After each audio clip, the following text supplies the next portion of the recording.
কি হলো? কি হয়েছে? কি কি হয়েছে? চকলেটের আবার গাছ হয় নাকি? হ্যাঁ, খালি মিথ্যে কথা বলে। না না, মিথ্যে কথা। কোনোদিনও চকলেটের গাছ তো আমি দেখিনি। সত্যি হয়েছে? আচ্ছা চল তো দেখি কোথায় চকলেটের গাছ হলো। চল শিগগির চল। চকলেটের আবার গাছ হয়, তাহলে তো খুব মজা মাহি। আমাদের আমাদের আর চকলেট কিনতে হবে না। আমরা প্রতিদিন প্রতিদিন গাছের থেকে ছিঁড়ে ছিঁড়েই খেতে পারবো। ওরে বাবা মাহি, তাই তো, তো গাছে চকলেট হয়েছে। কোথার থেকে আসলো মাহি? এই গাছটা কে এনে লাগিয়েছে? তুই লাগিয়েছিস? ওরে বাবা রে, কে কে চকলেট খাবে? আসো দেখো, আমাদের বাড়িতে একটা চকলেট গাছ হয়েছে।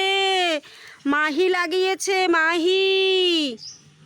বাবা, কত চকলেট ঝুলছে। মাহি, তুমি কোনটা খাবে? কোনটা কোনটা? একটা ছিঁড়ে নাও, তুমি আর আমি খাবো তারপরে দুজনে মিলে। টান দাও জোরে। নাও এবার খোলো। কেমন মাহি? Heavy tasty. বাবা, আমাদের এত মজা হয়েছে, চকলেট গাছে চকলেট হলো। আমরা এখন থেকে আর চকলেট কিনবো না, আমরা সবাই এখান থেকেই নিয়ে নিয়ে খাবো। আমাদের গাছটাকে যত্ন করতে হবে সুন্দর করে।